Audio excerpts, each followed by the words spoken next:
minute, production was winning the battle against wasted time and wasted effort. Parts were fed to the workmen by gravity slides so they wouldn't have to stop and wait for new parts.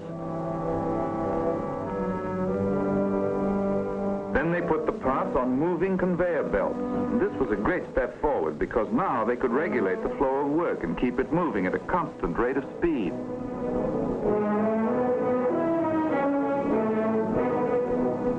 And the conveyor belts grew longer and more complex as they moved the work from place to place in the huge shops.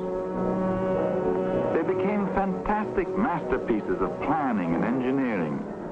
But the battle against wasted time and wasted effort was being won.